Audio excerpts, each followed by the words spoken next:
Semuanya. Ketemu lagi hari ini di Short School Ethnomathematics sama dengan saya. Hari ini kita akan sharing saja nanti ini sebagai pemantik awal.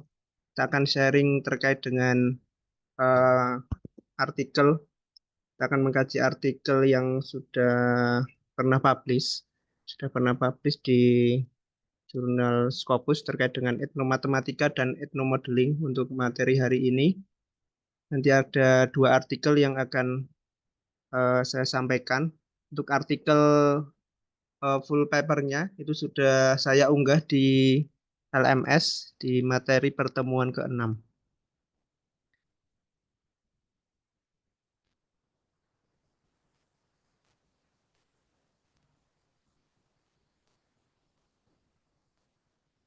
Apakah share screen saya sudah kelihatan? Sudah Pak Arif. Ye. Ini terkait dengan etnomatematika dan etnomodeling. Nah, untuk artikel yang pertama ini dengan judul Ethnomodeling as the Translation of Diverse Cultural Mathematical Practices. Ini artikelnya dari Milton Rosa dan Daniel Clark O'Reilly di tahun 2019. Sebenarnya terkait dengan ethnomodeling ini sudah ada artikel-artikel sebelumnya dari Rosa dan juga O'Reilly, tapi ini yang saya ambil ini yang di tahun 2019 yang sudah melengkapi dari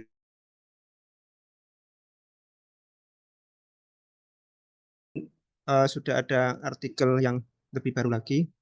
Nah, ini terkait dengan perspektif budaya terkait dengan pendahuluannya. Perspektif budaya ini diterapkan pada pengembangan teknik pemecahan masalah, kategori konseptual, dan metode struktural yang digunakan untuk menguraikan model yang mewakili data untuk menerjemahkan praktik matematika dengan menggunakan proses pemodelan. Nah, penulis di sini menyebut proses ini sebagai ethnomodeling. Ini dari Bassanesi dan juga Rosa and Ore. Nah, di sini eh, pemodelan matematika ini menjadi metodologi konkret yang lebih dekat dengan program etnomatematika. Ini menurut De Ambrosio dan juga Rosa dan Ore. Nah, pemodelan ini juga menjadi alat penting yang digunakan untuk menerjemahkan, menggambarkan dan memecahkan masalah yang timbul dari konteks budaya, ekonomi, politik, sosial dan juga lingkungan.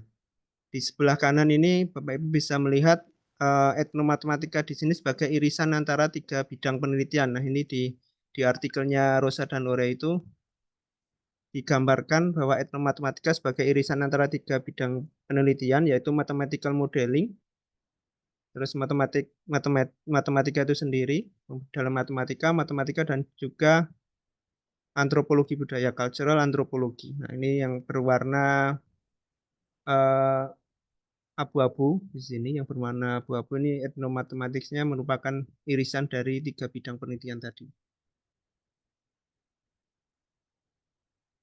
Dan di sini di slide selanjutnya ada trinomial dari De Ambrosio. Mungkin Bapak Ibu pengajar yang lain sudah pernah menampilkan gambar ini di materi-materi sebelumnya. Ini di artikelnya Rosa dan Ora itu juga ditampilkan lagi bahwa etnomodeling ini adalah proses yang memungkinkan adanya elaborasi masalah dan pertanyaan yang tumbuh dari situasi nyata dan membentuk gambaran atau rasa dari versi matematika yang diidealkan. Nah, matematika ini dianggap sebagai tindakan yang diambil oleh anggota kelompok budaya yang berbeda untuk menjelaskan dan memahami dunia di sekitar mereka. Nah, De Ambrosio menegaskan bahwa proses ini adalah pemodelan. Ini ada individu, reality, seperti apa, ada strategi dan actionnya.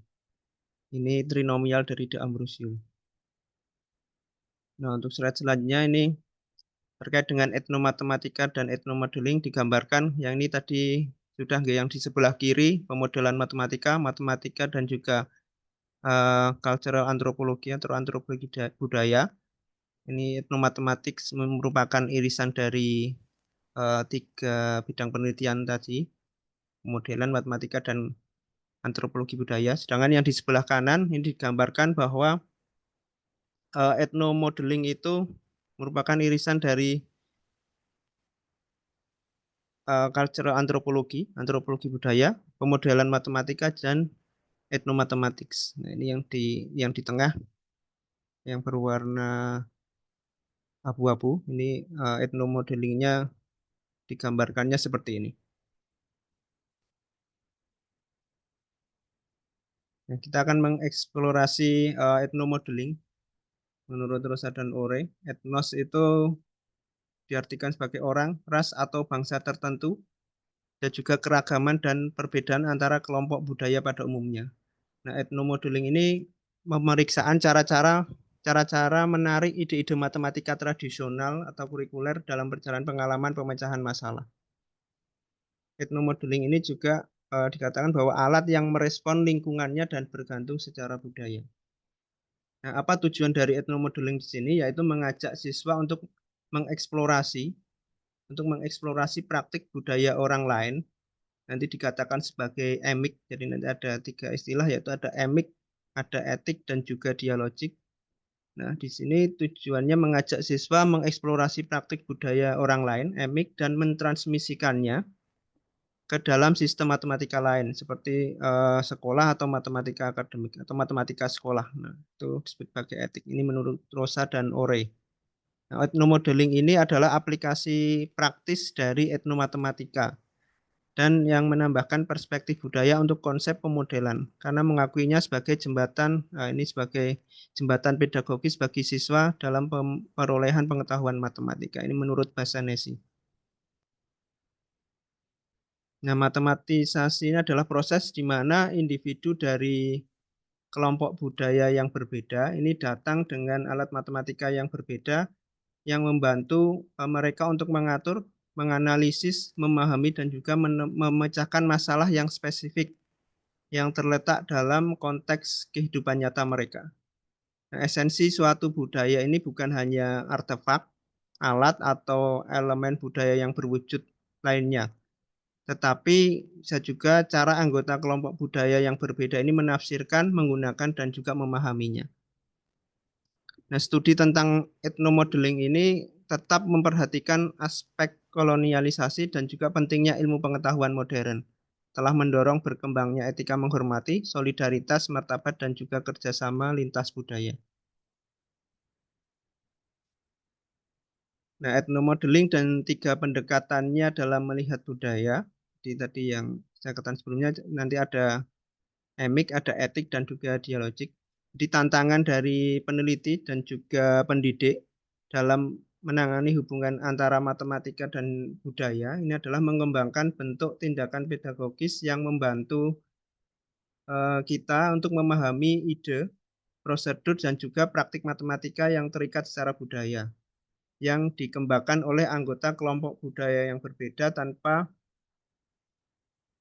eh, tanpa membiarkan budaya itu ikut campur dalam proses kurikuler. Nah, salah satu tujuan paling penting dari ethnomodeling ini adalah mengembangkan standar moral dan budaya untuk pengajaran dan pembelajaran matematika. Ethnomodeling ini mungkin untuk mengidentifikasi setidaknya 3 pandangan budaya atau pendekatan yang membantu kita untuk menyelidiki ide-ide matematika, prosedur, dan praktik yang dikembangkan oleh anggota budaya yang berbeda. Nah, 3 pendekatan tadi yaitu pendekatan etik, emik, dan juga dialogik. Nah, apa etik, emik, dan dialogik itu tadi? Nah, etik itu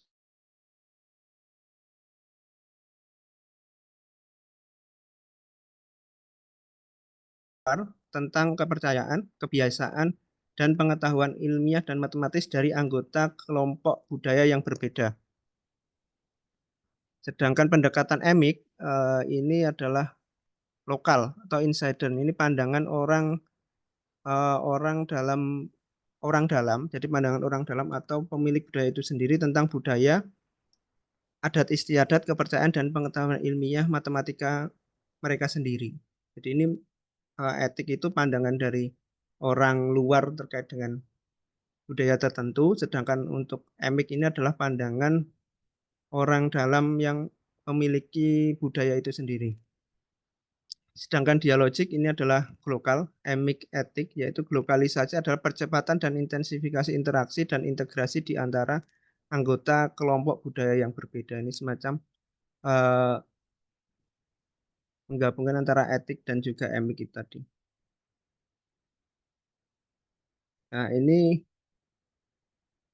salah satu yang dibahas di artikel tersebut, dialogik. Ini menurut Eklas berpendapat bahwa Gerdes di tahun 91 itu menggunakan gambar pasir sona. Ini ada di sebelah atas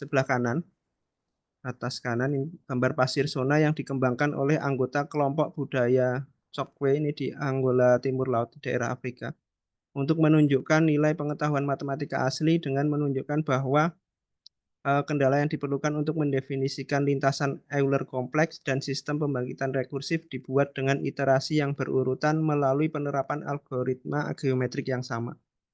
Jadi ini yang di sebelah kiri itu lintasan Euler kompleks, sedangkan yang di sebelah kanan ini gambar pasir sona dari kelompok budaya Chokwe tadi.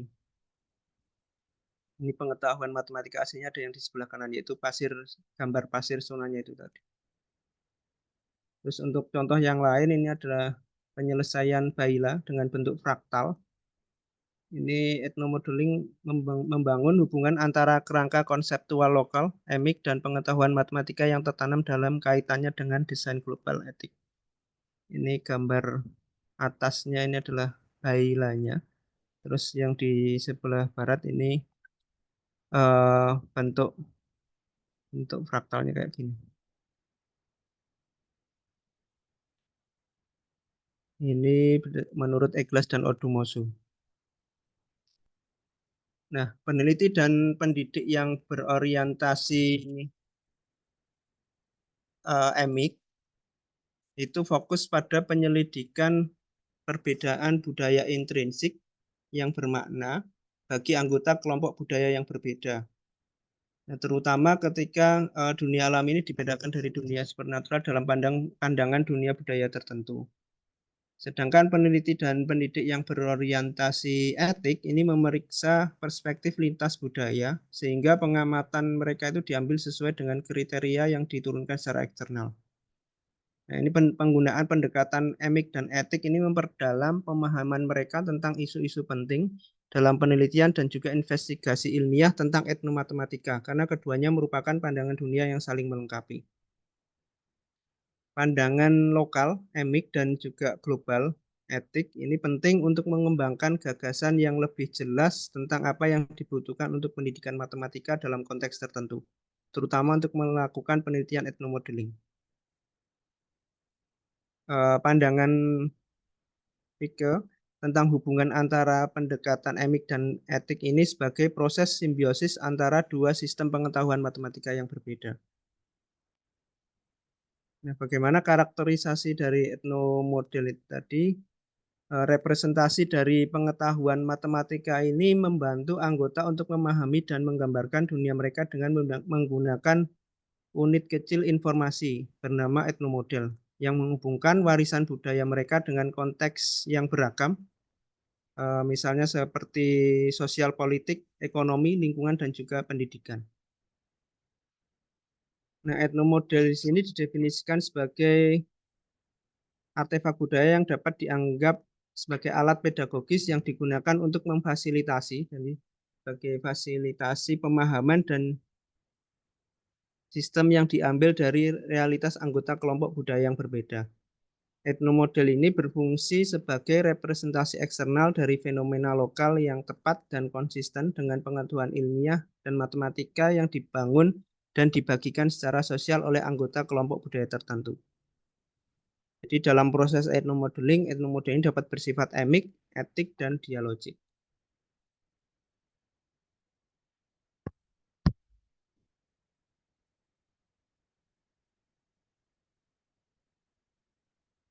Nah, karakterisasi etnomodel ini berdasarkan 3 pendekatannya, emik, etik, dan dialogik. Karakterisasi etnomodel di pendekatan emik ini bagaimana pemodel itu berpikir dunia bekerja melalui sistem yang diambil dari kenyataan. Sedangkan di pendekatan etik, bagaimana orang yang hidup di dunia seperti itu berpikir sistem ini bekerja di mereka sendiri. Sedangkan di pendekatan dialogik, jadi proses negosiasi makna matematis yang diungkapkan antara konteks lokal dan global melalui penerjemahan dalam proses ethnomodeling. Nah, di artikel tersebut dicontohkan etnomodel, emik dan etik dari patung Gading Mang Betu yang memeriksa ide-ide, ini gambarnya ada di sebelah kanan ya. Jadi untuk memeriksa ide-ide matematika yang ditemukan dalam topik gading dari orang Mang Betu yang menempati daerah Sungai Uele ini di daerah Kongo dan algoritma geometris yang terlibat dalam produksinya yang memberikan instruksi eksplisit untuk menghasilkan seperangkat pola spasial tertentu. Nah, ini gambar patungnya. Nah, algoritma konstruksi etnomodel etik ini dapat dilanjutkan tanpa batas dan struktur yang dihasilkan dapat diterapkan ke berbagai aplikasi pengajaran matematika, dari konstruksi prosedural sederhana hingga trigonometri formal. Nah, ini di gambar 7, ini gambar patung Gading Mang Betunya. Terus gambar 8 ini analisis geometri patung Gading Mang Betu. Di gambar 7 lanjut ke gambar 8 ini analisisnya. Terus di sana contohkan ada relasi geometri pada patung Gading Mang Betu. Di sudut yang dibentuk ini ya. Jadi ternyata bisa ditemukan berapa besar sudutnya dari patung Gading Mang Betu tersebut. Ini tangan digambar dari gambar 9 ini. Tangan alfa 1 ini yang di sebelah sini sudutnya. Dan dihitungkan akar 2/2 dibagi dengan 3 akar 2/2 sehingga diperoleh tangan alfa satunya itu adalah sepertiga, sehingga sudut alfa 1 ini arkes tangan sepertiga sekitar 18 derajat. Itu contoh yang pertama.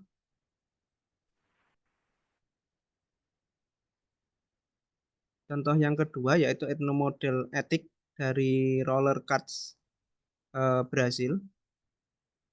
Ini penyelidikan dilakukan oleh Soares dengan 34 siswa di sekolah malam. Usianya mulai dari 18 hingga 33 tahun. Nah, di tahun kedua sekolah menengah itu di program pendidikan pemuda dan dewasa ini di daerah Brasil. Nah, gambar di sebelah kanan ini itu menunjukkan salah satu jenis roller cards di sebelah atas ya, yang di sebelah atas ini salah satu jenis roller cards Brasil yang paling umum dibuat dengan rangka kayu dan bantalan baja yang sudah tidak terpakai ini di bengkel otomotif. Nah, sedangkan yang gambar bawah ini adalah gambar dari siswa tadi yang diminta untuk melakukan penyelidikan. Jadi siswa dalam kelompok di sini digambarkan ada 4 kelompok, ada grup A, B, C, dan juga D.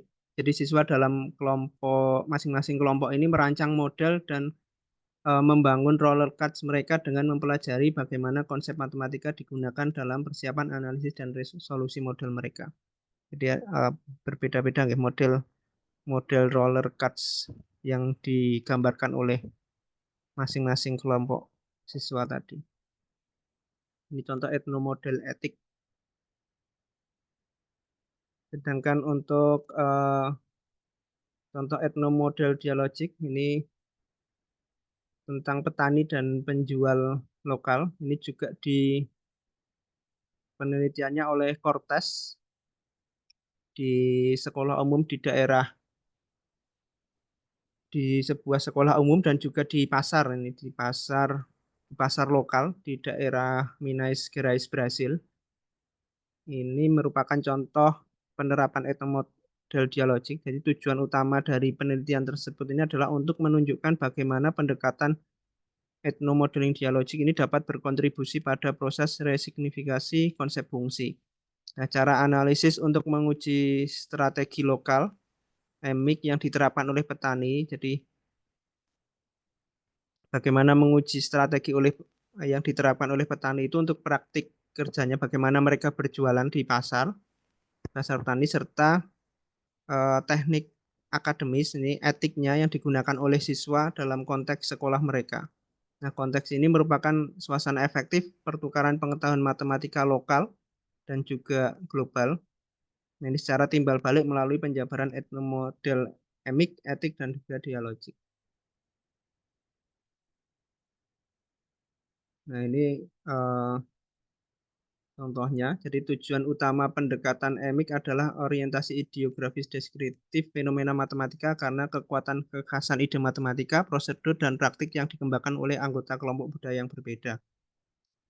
Etnomodel etik ini memberikan kontras lintas budaya dan perspektif komparatif dengan menggunakan aspek pengetahuan matematika dari praktik petani lokal tersebut untuk menerjemahkan dan memandu penciptaan koneksi dan pemahaman baru terkait dengan bagaimana individu dari latar belakang budaya yang berbeda menggunakan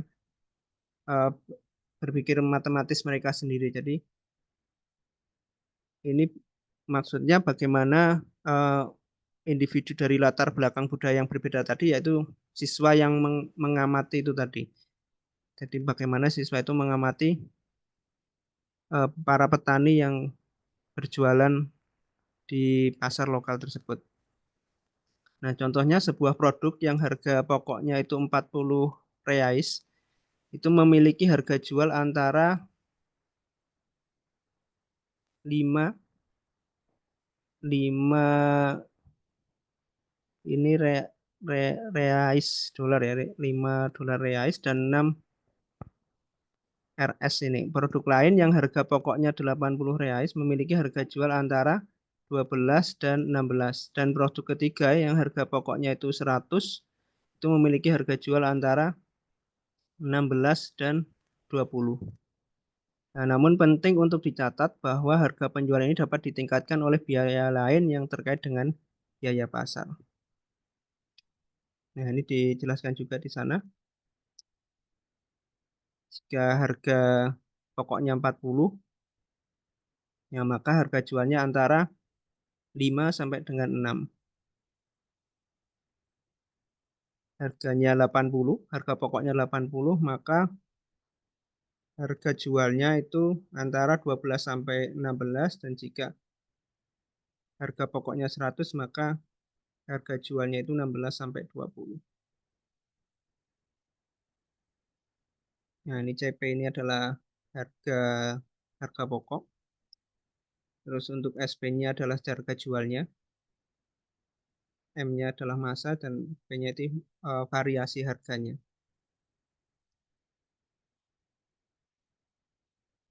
Nah, bagaimana relevansi etnomodeling dalam kurikulum matematika? Jadi etnomodeling ini adalah pendekatan metodologis alternatif yang dapat dianggap sebagai aplikasi praktis dari etnomatematika ini menurut Rosa dan Ore.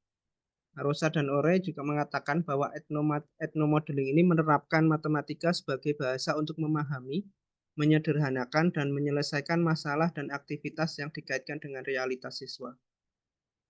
Nah, karakteristik kurikulum semacam ini bertanggung jawab atas penurunan kepuasan dan prestasi sekolah di banyak negara. Dalam hal ini, Rosa dan Ore ini menegaskan bahwa etnomatematika dan pemodelan melalui etnomodeling ini dapat mengembalikan rasa senang dalam mengerjakan matematika di kelas.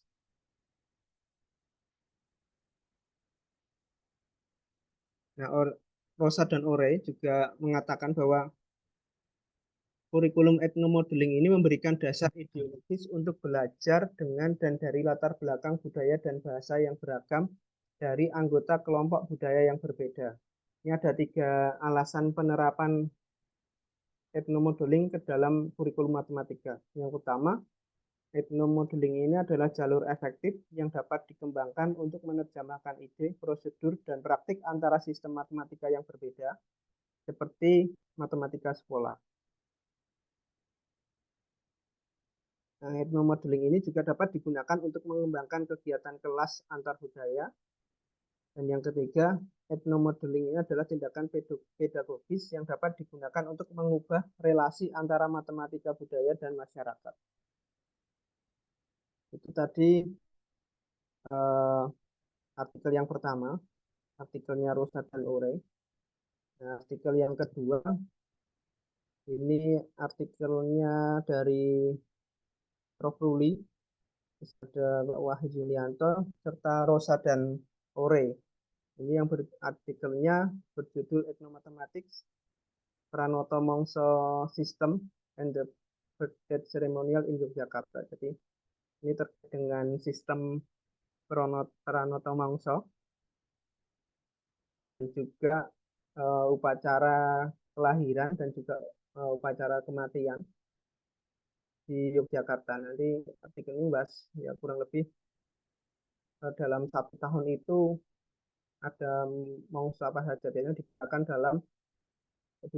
dalam pertanian dan juga sebagainya. Sedangkan untuk seremonial upacara kelahiran ini bisa digunakan untuk menghitung misal kapan 3 harinya, terus 7 hari, 40 hari, 100 hari, dan juga 1000 hari. Nanti akan dibahas di artikel ini. Nah, ini dikatakan etnomatematika ini cara untuk mempelajari dan menggabungkan ide, cara teknik yang telah digunakan dan dikembangkan oleh sosiobudaya atau anggota budaya yang berbeda menurut Ambrosio dan Rosa dan Ore. Sedangkan ethnomodeling ini tadi sudah disampaikan bahwa Rosa dan Ore ini menyatakan bahwa ethnomodeling ini akan memungkinkan kita itu untuk melihat kinerja matematika secara holistik. Nah, salah satu pendekatan yang dapat digunakan untuk mengintegrasikan etnomatematika ini adalah ethnomodeling yang pertama kali ini dikenalkan oleh Vajanesi.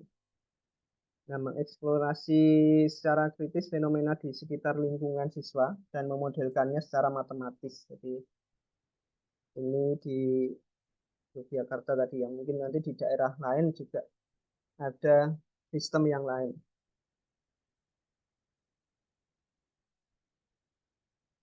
Nah, metode penelitian yang digunakan dalam artikel tersebut itu adalah metode etnografi dan penentuan subjek ada purpose sampling. Untuk pengumpulan datanya, ini ada studi lapangan, wawancara, studi pustakaan, dan juga dokumentasi. Subjeknya bahasa, daerah, dan pengalaman yang sama. Jadi penentuan subjeknya secara purposive sampling. Dan metode penelitian yang digunakan adalah metode etnografi. Hasil dan diskusinya, hasil dari penelitian tersebut menunjukkan bahwa budaya Yogyakarta ini memiliki pemodelan matematika yang disebut Pranoto Mongso. Pranoto Mongso. Nah, ini adalah kalkulator musim yang unik. Jadi dengan menggunakan kalkulator ini, dengan menggunakan sistem Pranoto Mongso ini, nelayan dapat mengetahui ikan mana yang harus ditangkap dan alat apa yang harus digunakan. Juga sistem ini itu juga digunakan oleh petani untuk memutuskan tanaman mana yang akan ditanam dan kapan memanennya. Kapan menanamnya, kapan memanennya. Ditemukan juga bahwa pemodelan matematika digunakan dalam menentukan tanggal untuk upacara kelahiran kematian. Nah, ini kalender Pranoto Mongsonya ya. Ada di artikelnya juga. Itu bisa dilihat.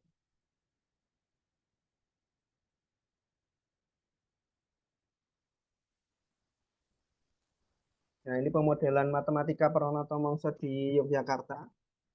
Mungkin juga di daerah Jawa Tengah mungkin juga sama menggunakan kalender seperti ini. Kurang tahu kalau di daerah lain apakah sama atau tidak. Nah, ini di tabel 2 perhitungan dalam menentukan mongso di Pranoto Mongso. Ini bisa dilihat dari Januari sampai Juni, terus ada dari Juli sampai Desember. Nah, untuk musim Januari sampai dengan Juni, ini rumus yang digunakan adalah untuk mencari mongsonya itu, ini nilai bulan dari Januari sampai Juni ini ditambah dengan 6, sehingga ini nilainya Januari sampai dengan Desember itu nilainya 1, Februari 2, dan Maret 3, dan seterusnya sampai dengan Desember itu 12.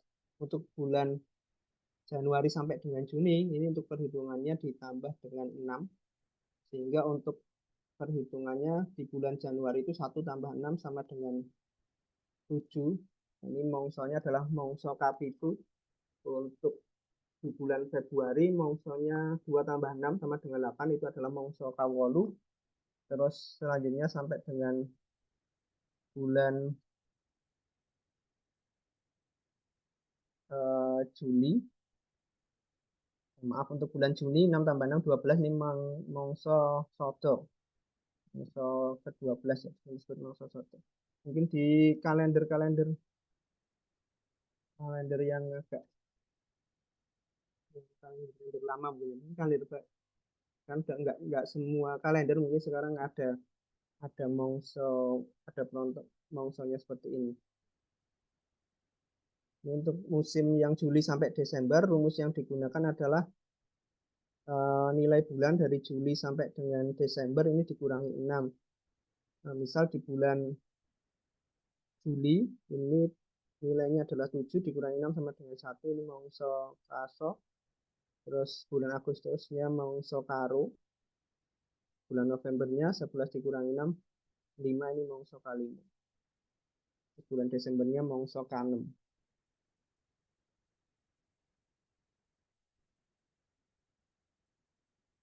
Ini untuk Pranata mongsonya dari bulan Januari sampai dengan bulan Desember. Nah, nanti di mongso kapan waktunya untuk menanam, kapan waktunya untuk panen, itu nanti biasanya para petani itu menggunakan kalender tersebut.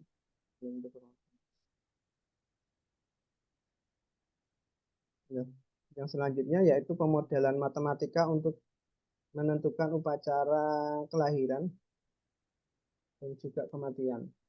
Nah, ini di tabel 3, ini urutan hari nasional dan hari pasaran dan juga nilai. Dek, ayo dek mandi dek.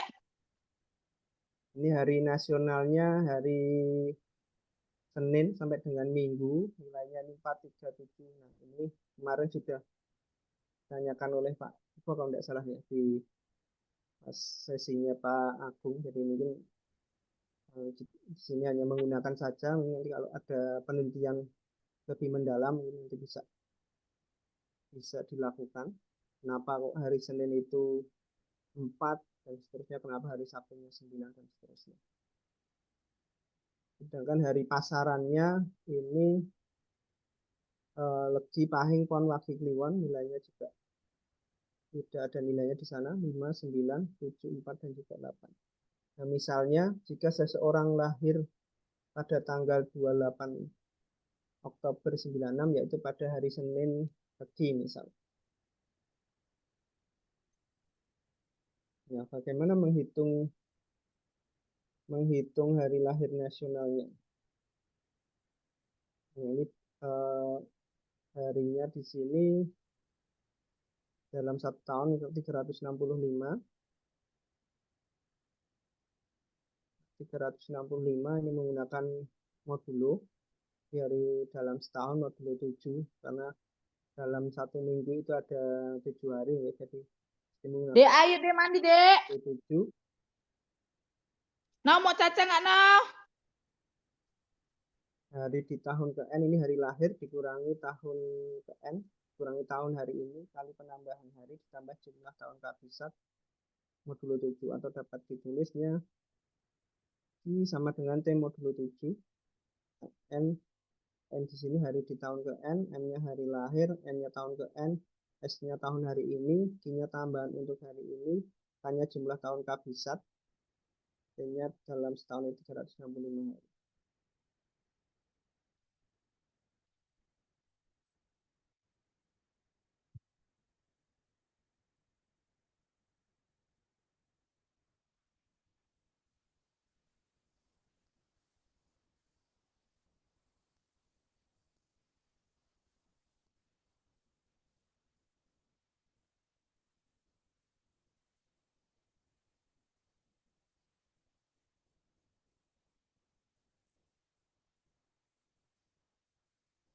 Nah, kalau untuk menghitung hari lahir pasaran, eh, di sini modulo yang digunakan modulnya 5 karena tadi legi legi paing kon wagi kliwon.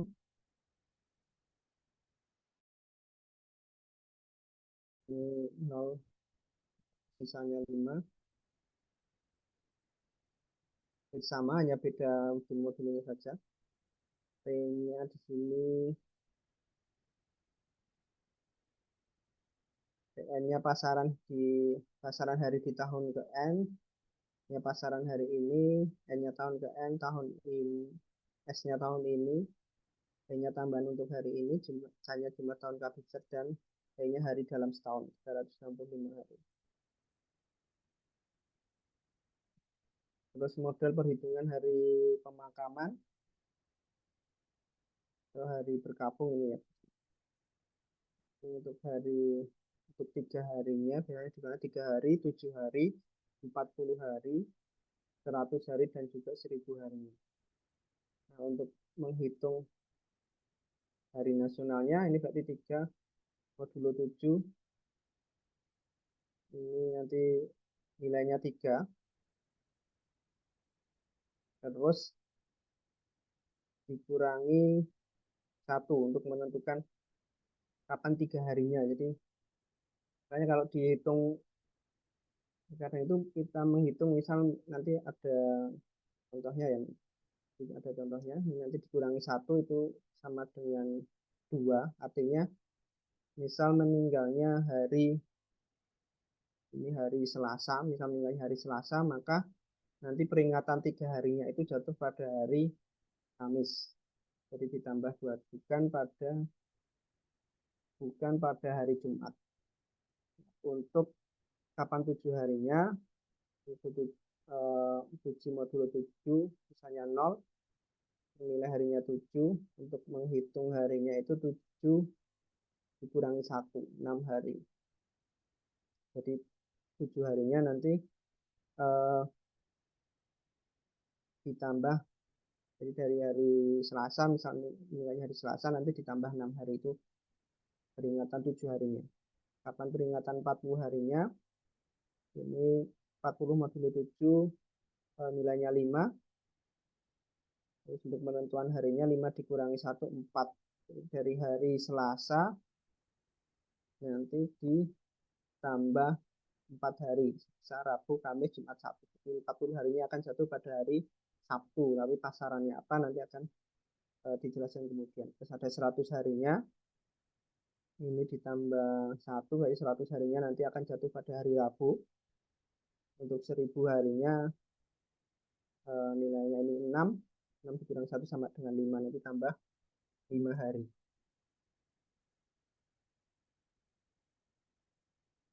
Sedangkan untuk menentukan hari pasarannya,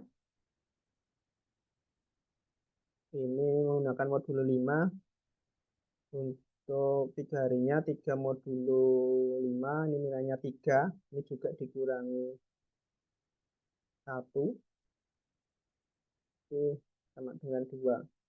Jadi tambah 2 hari pasaran. Misal sekarang itu hari Selasa Wage. Sekarang hari Selasa Wage. Nah, untuk 3 harinya itu berarti akan jatuh pada hari, tadi untuk hari nasionalnya kan Kamis, hari nasionalnya Selasa. Selasa ditambah 2 hari, berarti Selasa, Rabu, Kamis. Berarti akan jatuh pada hari Kamis. Sedangkan untuk pasarannya, dari Wage ditambah 2. Berarti akan jatuh pada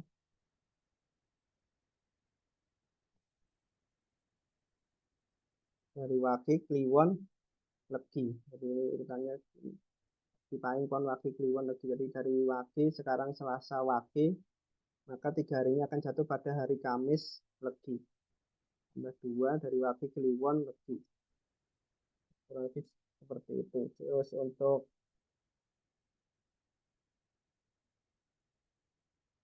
eh, misal yang tambah 1 tadi 100 harinya, 100 harinya tadi dari hari Selasa berarti jatuhnya akan jatuh pada hari Rabu. Hari Rabu sedangkan pasarannya ini 100 modulo 5 ini sama dengan 0 berarti nilainya adalah 5. 5 dikurangi 1, 4. Berarti tambah 4 hari pasaran. 4 hari pasaran dari Wage, nanti Wage Kliwon, Legi, Paing, Pon. Maka 100 harinya akan jatuh pada hari Rabu Pon. Dan seterusnya. Nah ini contoh hari berkabung hari kematian. Misal meninggalnya hari Jumat, maka ditambah dengan 2 hari. Kita akan ketemu hari Minggu, Sabtu Minggu. Terus untuk pasarannya, misal Jumatnya Jumat Legi, ditambah 2 hari akan ketemu Pon.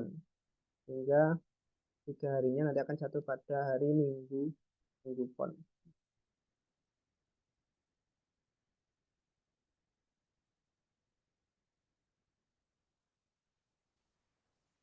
Nah ini untuk yang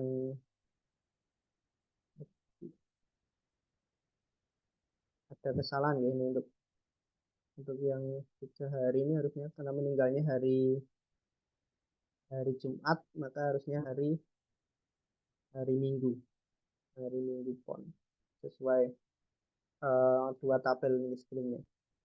Minggu Pon terus setelah itu Kamis Paing untuk 7 harinya, 40 harinya Selasa Kliwon, untuk 100 harinya itu Sabtu Kliwon, dan juga untuk 1000 harinya nanti akan jatuh pada hari Rabu Kliwon.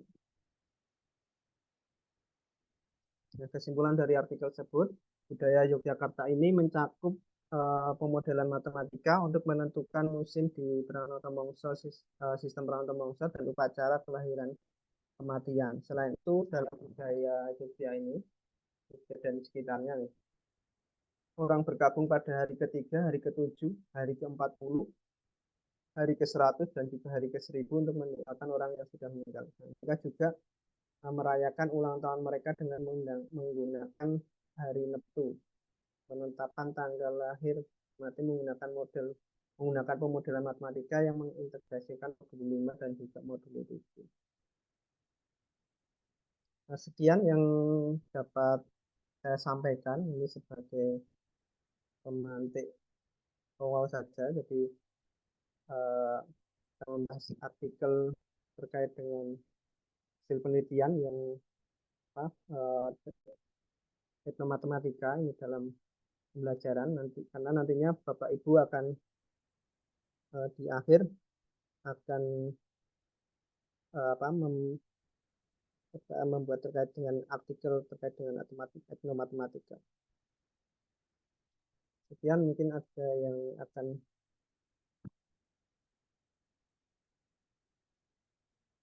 kita diskusikan, monggo.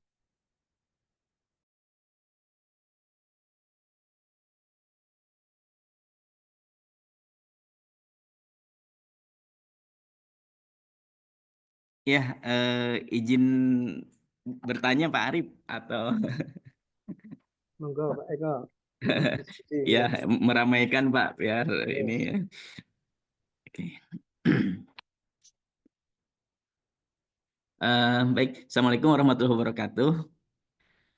Oke. Terima kasih Pak Arif, ini luar biasa ya paparannya, ini nyambung dari yang kemarin ya Pak ya, dari Pak Sugeng ya, berkaitan gitu ya. Pak Agung Pak. Dari Pak Agung ya, maaf dari Pak Agung kemarin ya. Saya pernah menulis ini Pak, apa namanya, tentang pandangan etik emik ini dalam konteks etnomatematik. Yang saya tulis adalah apa namanya, fenomenanya adalah fenomena zikir sufi Pak. Jadi kalau orang Torikoh kan kalau berzikir itu ada angkanya ya Pak ya. Kemudian ada gerakannya begitu ya. Nah, lalu di balik zikir itu kan punya makna kenapa harus ada gerakan dan harus ada angka. Nah, yang lebih menarik adalah setelah diinvestigasi begitu ya. Jadi sebagian dari orang-orang yang berzikir itu mereka menempatkan zikir itu salah satu alternatif pemecahan masalah dengan cara yang tidak rasional gitu ya. Pendekatannya disebutnya pendekatan irasional, disebutnya jalur langit kalau orang-orang Thorikoh itu. Nah, hanya persoalannya adalah ketika ini diekspos Pak, begitu ya. Ketika ini diekspos, kebetulan ini disertasi saya kemarin tentang etno dalam tradisi zikir ini.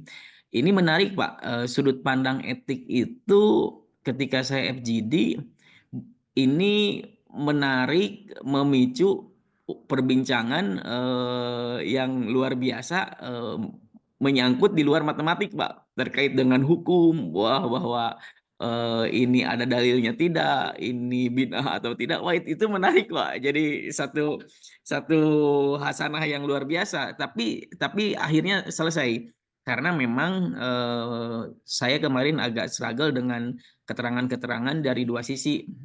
Sebagai peneliti saya tidak menempatkan pada cenderung etik dan cenderung emik begitu ya Pak. Nah, saya melakukan beberapa reduksi begitu supaya tidak condong ke tengah. Artinya saya mencoba tadi kalau dalam penyampaian Pak Arif mungkin lokal itu Pak.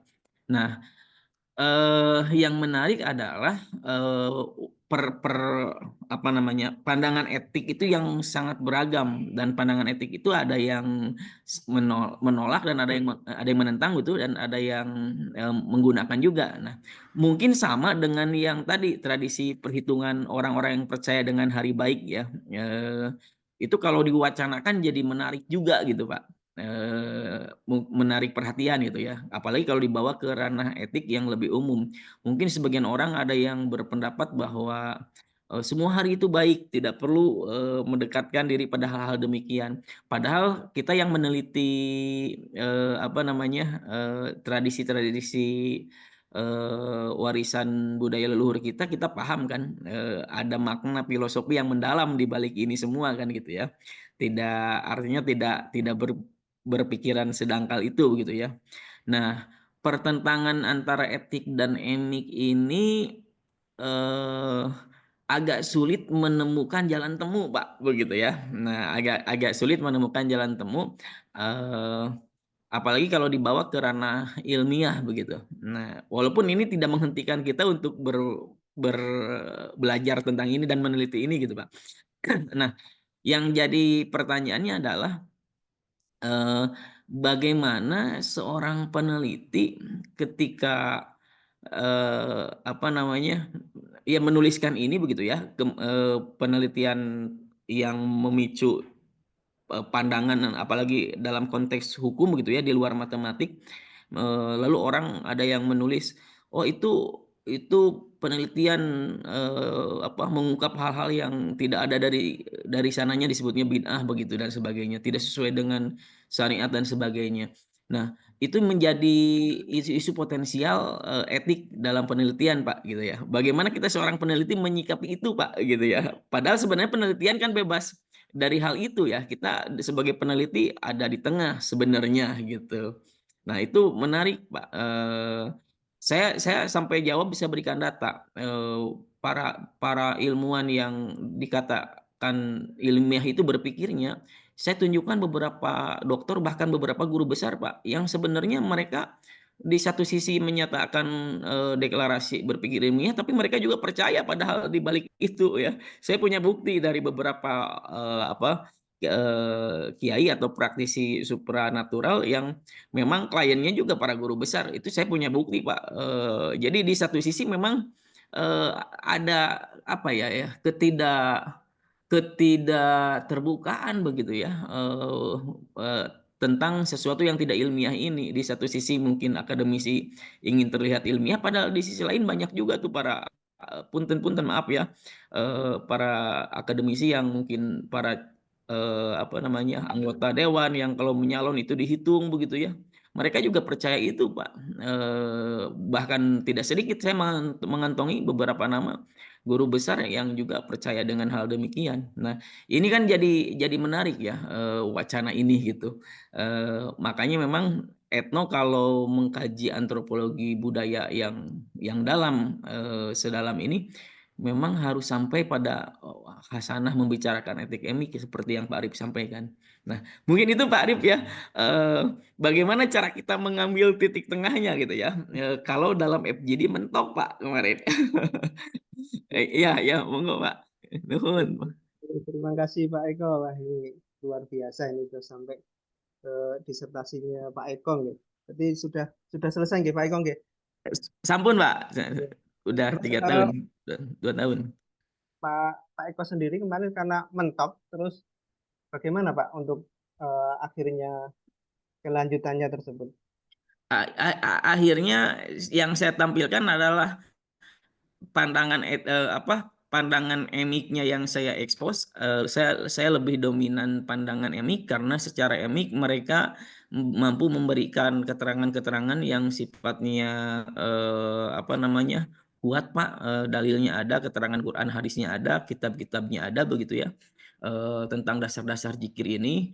Kemudian secara etik saya juga tampilkan sanggahan-sanggahannya, tapi tidak.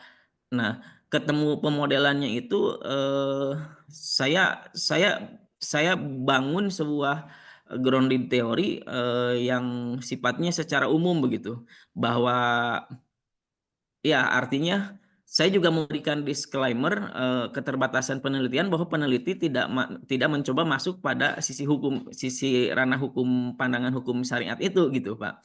Jadi akhirnya kemarin dengan promotor membuat sebuah statement gitu ya, pernyataan isu etik potensial bahwa peneliti tidak bermaksud membicarakan pandangan hukum itu, walaupun peneliti mengakui bahwa sanggahan-sanggahan itu ada begitu ya. Artinya penjelasan yang kita terangkan itu masih menuai banyak pertanyaan. Seperti begini Pak, saya coba menerangkan bahwa Allah itu memiliki 4.000 asma begitu ya. 1.000 milik Allah tidak Allah berikan begitu ya, 1.000 di aras, kemudian 1.000 di malaikat, 300 di Injil, 300 di Taurat, 300 di 300 di Zabur, 99 di Al-Qur'an. Nah, yang satunya itu yang harus dicari dalam konteks zikir ruh begitu ya.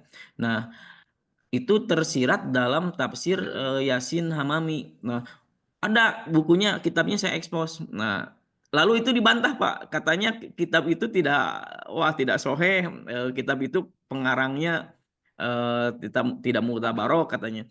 Nah, itu juga masih ada sanggahan. Jadi ketika orang-orang insider itu secara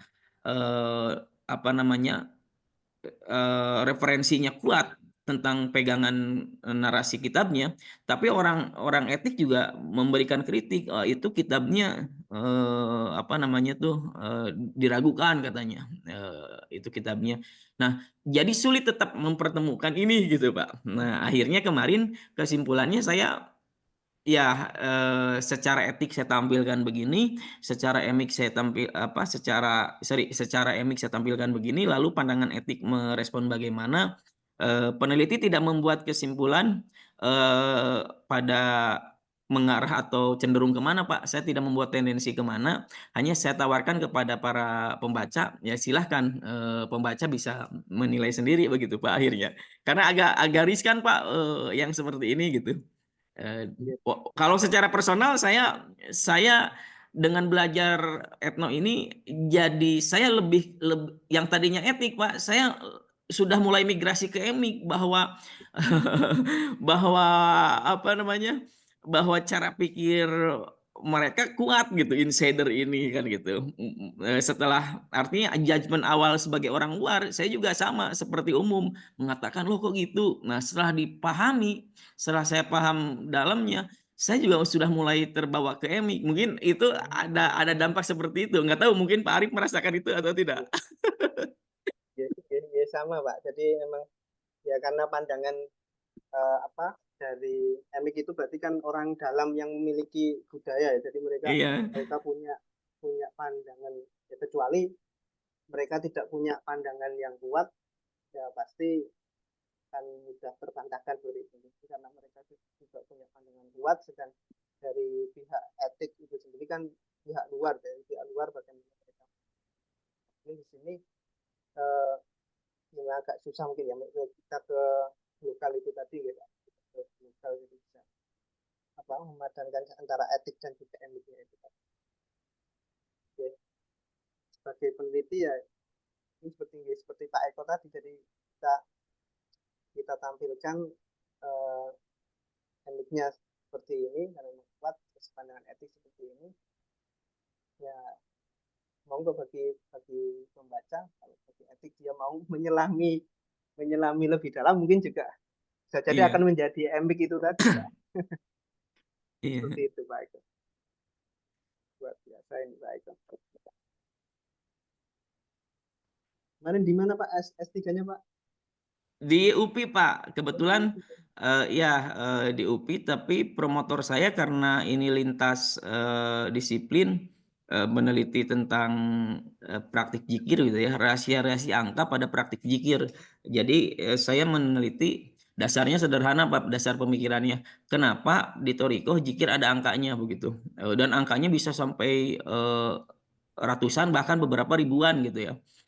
Dan setiap kalimat beda angkanya. Nah, itu yang saya teliti. Lalu secara aksiologi itu ada manfaatnya tidak? Nah, secara epistemologi dasar angkanya dari mana? Itu yang saya kupas kemarin, Pak. Nah, akhirnya promotor saya dari UIN. Jadi saya dari 2 kampus. Ini lagi kuliah lagi saya metodologi ini Pak, metode reduksi itu untuk intensionalitas, kuliah reduksi editik sama fenomenologi. Ternyata beda ya tradisi reduksi di eksak di matematik gitu ya, dengan di sosial ada perbedaan Pak. Kemarin itu. Jadi kemarin saya diminta promotor saya untuk melakukan beberapa reduksi itu, sampai saya harus reduksinya dilakukan dengan cara coba datang ke orang yang menolak ajaran ini begitu, dan juga datang kepada orang yang thorikoh lain yang menerima yang sama melakukan ajaran ini kan gitu. Jadi dari 2 pandangan kelompok orang yang sama sama-sama pelaku thorikoh tapi thorikoh lain bagaimana begitu ya, yang lintas budaya itu yang tadi kata Ori Rosa. Lalu dari pandangan orang-orang yang menolak bahwa jikir diangkain itu bid'ah dan sebagainya bagaimana. Lalu tapi akhirnya gitu Pak, tidak ketemu titik ininya, karena kalau sudah bicara hukum kan sudah bicara keyakinan ya. Itu. Berarti ya kita tampilkan aja berarti etiknya seperti ini, etiknya seperti ini. Nah ada yang ya ada yang percaya, ada yang memang Iya. kita akan membedah, kita menyelami Iya. Betul Pak. kapan-kapan bisa sharing ini Pak Eko terkait. Insya Allah saya ingin belajar ke Pak Arif nih. Dulu Pak Eko. Monggo Bapak Ibu, apakah ada yang mau sharing?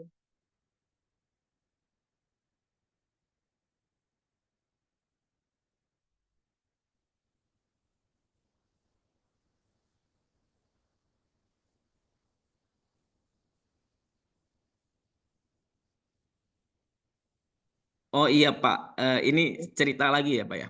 Saya punya 3 responden Pak, yang berbeda begitu ya. Orang yang ingin melangsungkan pernikahan begitu ya, lalu konsultasi kepada ahli hitung begitu. Nah, lalu saya wawancarai keluarganya, dan saya orangnya begitu, dan saya wawancarai juga ahli hitungnya.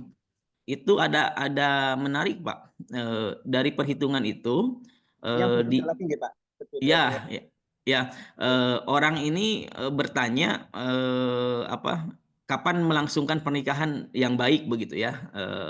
Lalu diberikan saran, diberikan saran kalau bisa Rabu katanya. Nah, jangan Senin. Tapi ini orang maksa ingin Senin begitu. Di satu sisi dia bertanya, di sisi lain dia ini maksa ingin Senin walaupun saran perhitungannya tidak Senin begitu. Lalu kata ahli hitung ini, kalau mau Senin nggak apa-apa silahkan. Nanti kita lihat ya, paling ada masalah sedikit katanya begitu ya. Dan itu kejadian Pak. Itu kejadian dan ini pejabat Pak, tokoh kepala apa wakil kabid dinas Pak di sebuah kabupaten begitu ya. Sudah undangan sudah tersebar dijadwalkan jam 8 akad Pak. Itu penghulunya sudah 2 jam setengah, sudah setengah 11 belum datang Pak. Ada trouble sampai ramai itu Pak. Ini tidak berlangsung, belum berlangsung juga akadnya gitu ya, sampai para tamu undangan juga sudah menunggu, sudah penuh begitu ya, ini belum berlangsung acara akadnya. Nah itu ramai Pak sampai kejadian begitu. Nah lalu saya tanya mendalam kepada para ahli hitung ini, bukan kepada ahli hitung ini gitu ya. Nah, kepada ahli hitung ini, saya menanyakan satu hal yang menarik Pak, ini investigasi mendalam, kebetulan ini hibah, saya tanyakan begini Pak, ini Pak Kiai, ya, mengatakan bahwa tolong jangan Senin begitu ya, supaya lancar, supaya tidak apa-apa, karena kalau Senin mungkin ada masalah sedikit itu tuh hasil bacaan dari perhitungan matematik atau itu sudah ada petunjuk batin sebelum membaca hitungan matematik? Wah, saya tanya itu, Pak. Ini menarik. Karena katanya gini, Pak, ini belum pernah ada orang yang menanyakan itu katanya. Jadi selama ini semua klien itu percaya pada hitungannya, Pak. Nah, betul. Jadi ternyata setelah saya tanya mendalam, Pak, saya dibawa ke ruangan khusus, Pak, gitu ya, ngobrol supaya ada orang tidak gitu ya ngobrol. Wah ini katanya mendalam nih pertanyaannya. Jadi sebenarnya kalau mau jujur kata bahasanya gitu, Pak, dalam tanda petik. Kalau mau jujur sebenarnya itu sudah ada petunjuk batin bahwa sebelum dihitung itu sudah tidak boleh Senin gitu. Tapi setelah divalidasi dihitung secara matematik ya begitu ya pakai dibagi 7 bagaimana, kalau dibagi 5 sisa berapa gitu. Semuanya mengatakan cocok, tidak boleh hari Senin gitu. Jadi matematik itu mengkonfirmasi gitu. Jadi bukan menafsirkan rekomendasi rekomendasi actionnya seperti apa berdasarkan perhitungan matematik, bukan ternyata. Selama ini kan kita berpikir begitu ya, kalau sisa begini jangan gitu ya, kalau sisa segini iya, lalu kita berpikir bahwa oh nggak boleh karena angkanya segitu begitu. Selama ini saya dulu berpikir begitu Pak, ternyata setelah didalami bukan. Nah disinilah yang menjawab pertanyaan saya. Sebenarnya membaca palak ini, membaca perhitungan hari baik ini tuh secara matematik bisa dilakukan siapapun. Tetapi prakteknya pantesan kenapa orang bisa menghitung sendiri tapi tidak ada orang yang menghitung sendiri untuk keperluan hidupnya gitu. Pasti datang ke ahli ya Pak ya. Gitu. Pasti datang ke para ahli hitungnya kan gitu. Kenapa? Oh, karena kalau ngitung mah semua orang bisa, tapi ketajaman batinnya yang tidak semua orang bisa gitu, Pak. Tampaknya itu yang mahal di matematiknya gitu. Jadi betul matematik itu hanya pemodelan saja bagi seorang ahli hitung atau seorang praktisioner gitu ya untuk memverifikasi petunjuk batinnya sebenarnya. Itu dugaan saya yang berubah sampai detik ini Pak Arif ya. Punten maaf kalau ada yang berbeda.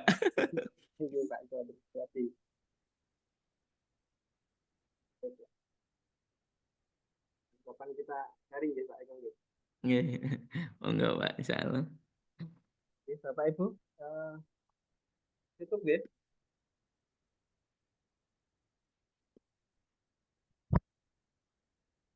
Baik, saya rasa cukup, tidak ada lagi. Insya Allah ada pertemuan selanjutnya nanti masih sesuai dengan tanggal.